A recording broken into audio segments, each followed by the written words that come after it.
Вы смотрите новости в прямом эфире. В студии Сергей Михедов. Здравствуйте.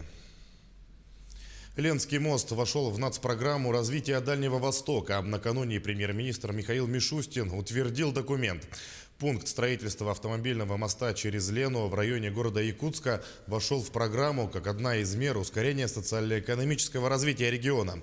Напомним, что 21 сентября Эсен Николаев провел заседание Совета по проекту строительства моста через Лену в режиме видеоконференции.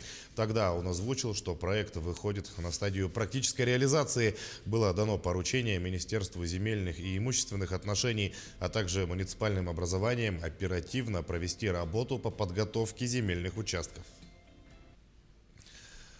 Владимир Путин призвал Кабмин не откладывать решение сложных задач на потом. По каждой из национальных целей должен быть обеспечен качественный и ощутимый результат уже к следующему году. Такую задачу президент поставил на расширенном заседании Президиума Госсовета.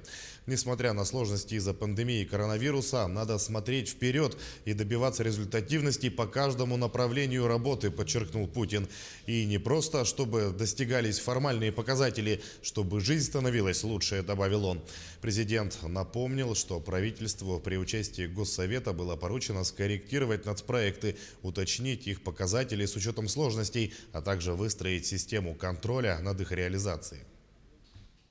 Правительству при участии Госсовета было поручено до конца октября скорректировать национальные проекты, уточнить их показатели. Понятно, в связи с чем возникли такие необходимости. Такая необходимость корректировки с учетом именно тех сложностей текущего момента, о которых я только что упомянул. А также необходимо выстроить обновленную систему контроля и совместной, скоординированной работы по национальным проектам.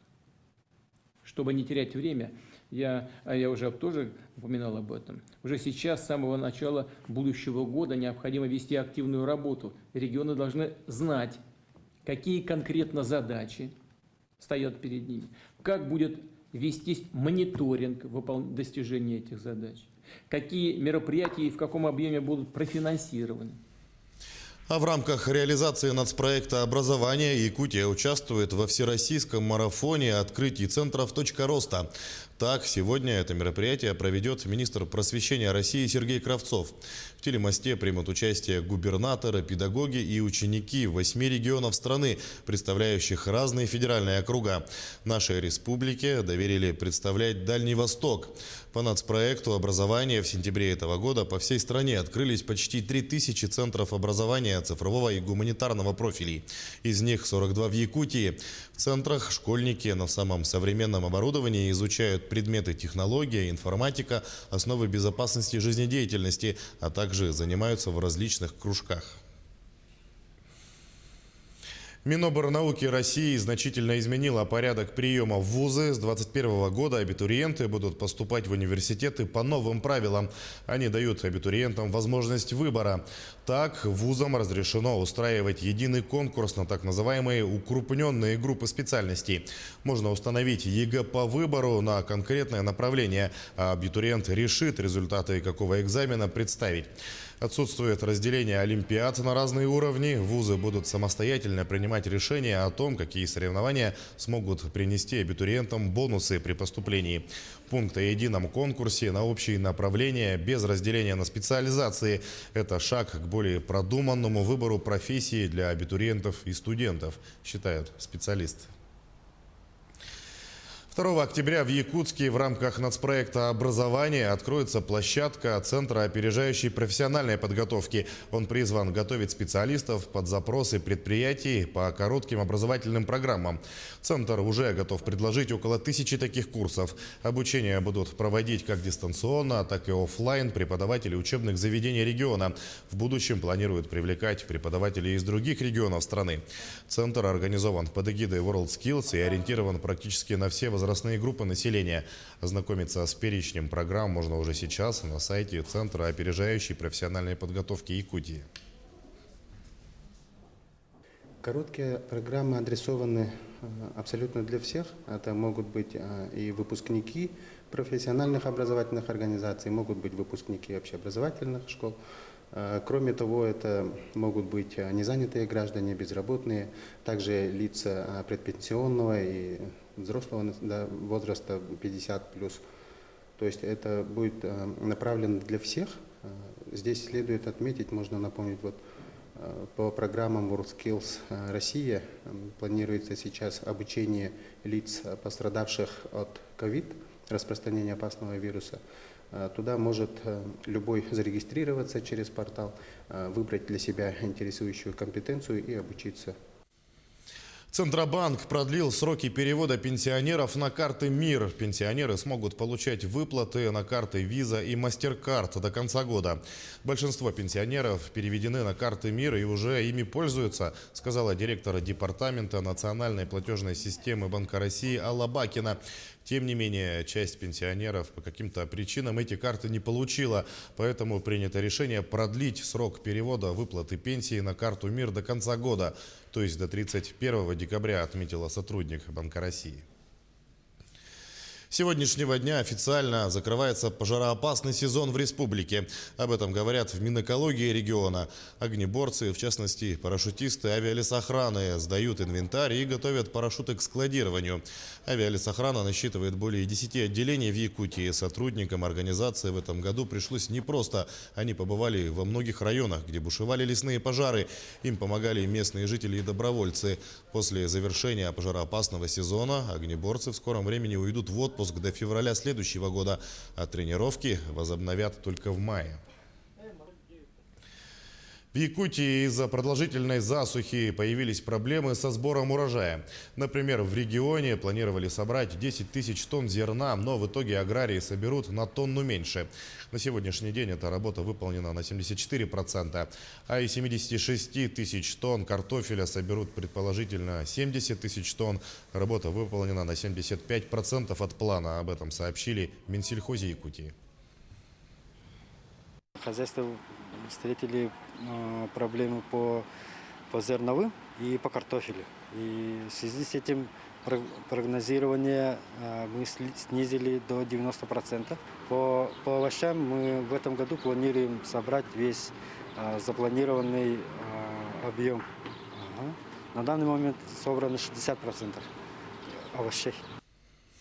В селе Покровка Амгинского района к 90-летию совхоза «Амгинский» торжественно открыли сквер трудовой славы майского наслега, а также завершили реконструкцию парка культуры и отдыха «Дружба».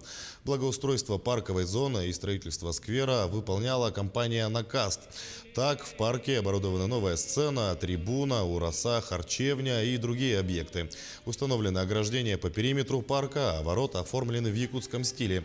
Сквер трудовой славы украшает стела, посвященная почетным гражданам майского наслега и заслуженным работникам совхоза «Амгинский». Так как у нас нынче юбилейный год 90-летия совхоза «Амгинский», к этому моменту мы хотели все обустроить, заново реконструировать и подали документы на государственную программу комплексного развития сельских территорий, где выиграли его на 1 200 000 и также с местного бюджета предусмотрели 300 тысяч и 60 тысяч – это сбор населения. Также плюс сюда субботники вошли от населения по уборке, по строительству. Сквер трудовой славы – это для Покровки очень важно. Потому что, чтобы дети с детского сада, со школы, к ним любовь к земле, к родной, к уважению и к труду своих родителей, своих дедов, своих братьев, сестер, матерей. Вот это нужно воспитать. А к столетию Аймеконского улуса в селе Барагонского второго наслега торжественно открыли сквер выдающегося исследователя Северо-Восточной Сибири, геолога и географа Сергея Обручева. Ученый установил золотоносность бассейна рек Индигирки и Колымы, а также открыл всему миру Аймекон как полюс холода.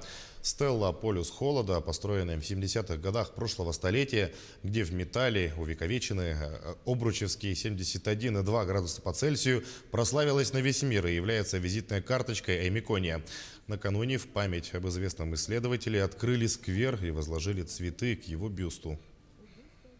Спасибо тем, кто участвовал в создании этого сквера.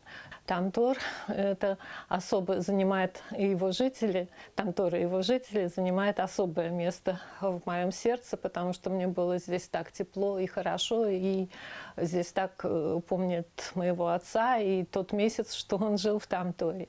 Уже в будущем году, 3 февраля, будет уже 130 лет со дня его рождения. И я надеюсь, что кто-нибудь придет 3 февраля и постоит здесь несколько минут, если будет не минус 60 градусов, конечно, и вспомнит о моем отце и о том, что принесли его экспедиции, что значили его экспедиции для Якутии. Для одних осень и зима – символ депрессии, для других – это любимое время года. Ведь именно в холодные месяцы можно выехать в тайгу и поохотиться на дикого зверя. Для героев следующего сюжета охота стала неотъемлемой частью жизни. Ирина Балкова продолжит.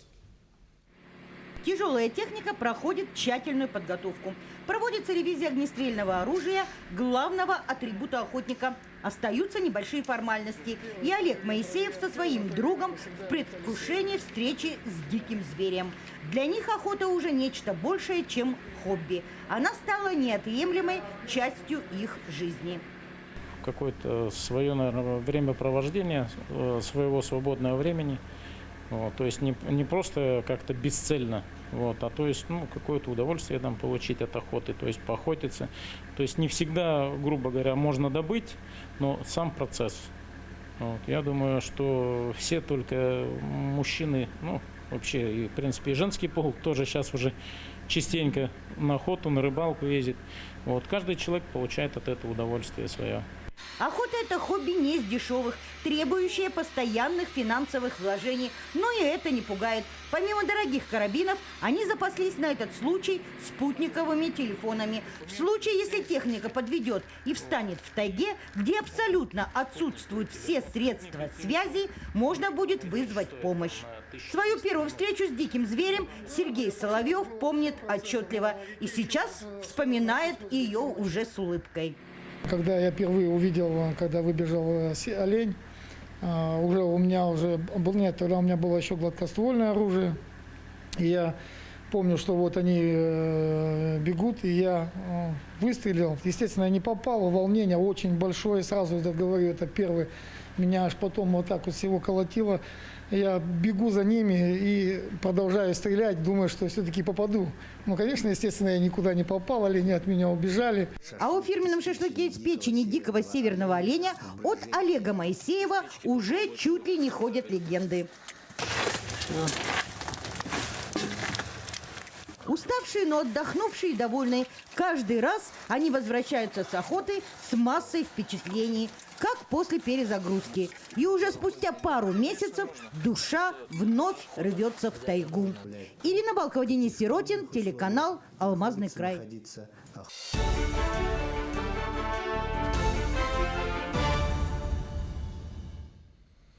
Далее предлагаем вашему вниманию брифинг на тему противодействия коронавирусу. Замруководителя регионального оперштаба Ольга Балабкина озвучит актуальную информацию о ситуации с COVID-19 в Якутии на 29 сентября.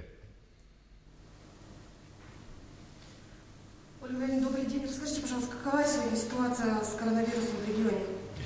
Добрый день, уважаемые жители Республики Саха-Якутия. Ситуация с распространением коронавирусной инфекции на территории Республики Саха-Якутия остается напряженной. За прошедшие сутки выявлено 80 новых случаев коронавирусной инфекции, 40 из которых выявлено в городе Якутске. Необходимо обратить внимание на большое количество выявленных случаев в Мирнинском районе, 6 случаев, в Мегино-Кангаласском 5 случаев. По 4 случая выявлены и зарегистрированы через управление Роспотребнадзора в Жиганском, Нюрбинском и Чурапчинских улусах. В Алданском, Амгинском, Верхневилюйском и Сунтарском улусах зарегистрировано по управлениям Роспотребнадзора 3 случая. В Булунском и Вилюйском по 2 случая, в Среднеколымском 1 случай. Управление Роспотребнадзора совместно с учреждениями здравоохранения работает и полностью выявило все ближайшие контакты, которые изолированы в порядке самоизоляции, они находятся дома. И, соответственно, ведется наблюдение за теми, и оказывается медицинская помощь за всеми выявленными случаями и за гражданами, которые у нас находятся в медицинских организациях. По данным Управления Роспотребнадзора, летальных исходов от ковид за прошедшие сутки не зарегистрировано. Лабораториями республики за сутки проведено 2591 исследование на коронавирус. Всего с начала исследования, мы скоро подойдем к цифре 500 тысяч тестов, сделано 476 897 тысяч тестов на территории республики. Необходимо обратить внимание, что с учетом того, что мы прожили практически весь сентябрь, в котором у нас начался, соответственно, сезон образовательного процесса, то у нас возникают и ситуации, которые находятся на контроле оперативного штаба республиканского, связанные с возникновением непосредственно случаев в ряде средних учебных заведений Республики Саха-Якутия и в детских дошкольных учебных заведениях. На лечении, под контролем, под медицинским наблюдением медицинских организаций Усть-Алданского улуса по состоянию на 29 сентября 2020 года по Лигойской средней школе номер 1 под медицинским наблюдением у нас находится 22 воспитанника интерната. Все обучающиеся переведены на дистанционное обучение. 22 ребенка находятся в стационаре, им оказывается соответствующее лечение. Все контактные дети, воспитанники находятся в интернате, также под круглосуточным медицинским наблюдением. В данной ситуации необходимо обратить внимание на необходимость слаженных действий наших медицинских организаций, а именно медицинских непосредственно учреждений здравоохранения Усть-Алданского района. В то же время я бы хотела обратить внимание на недопустимость подобного рода ситуаций в наших учебных заведениях. Под контролем ежедневный отчет со стороны Министерства образования, Управления образования и глав муниципальных образований ставится каждый случай, который возникает в наших учебных заведениях. Правило достаточно четкое. Если в классе или в группе выявлен один заболевший, то весь класс или группа выводится непосредственно на дистанционное обучение. Если непосредственно в школе выявлен педагог или выявлено непосредственно случай в нескольких классах, то принимается решение о снятии и переводе на дистанционное обучение этих групп людей. Задача сегодня образования совместно с медицинскими организациями республики обеспечить безопасное обучение образовательного процесса. Вчера глава Республики Саха-Якутия Арсен Сергеевич Николаев подписал указ, по которому непосредственно было установлено новые правила для работодателей. Те работодатели, которые привлекают на работу лиц старше 65 лет и лиц, которые находятся в группе риска с хроническими заболеваниями, либо должны предложить и, соответственно, оформить таким лицам больничные листы, либо направить их в отпуск с содержанием, либо без содержания. За невыполнение данных требований устанавливается административная ответственность в соответствии с Кодексом Российской Федерации об административных правонарушениях. Чем было вызвано такое решение главы республики? Оно было вызвано с той тенденцией, о которой мы с вами говорили практически каждую неделю в течение последних 2 недель. Количество больных старшего возраста на медицинских койках увеличивается. Безусловно, медики сделают все для того, чтобы спасти и борются за жизнь каждого. Тем не менее, все вместе мы эти меры должны принимать. С 1 октября 2020 года на территории республики, как и по всей стране, начинается осенний призыв. Поэтому наша задача провести в этом году осенний призыв, так же, как и, соответственно, исходя из сложившейся ситуации, именно в условиях того, чтобы и выполнить призыв, и для того, чтобы он был безопасный. К сожалению, весной у нас были инциденты, которые мы не должны допустить, осенью этого года. Спасибо. Это был брифинг оперативного штаба о текущей эпидобстановке в республике. Ну а мы с вами прощаемся. Оставайтесь с нами.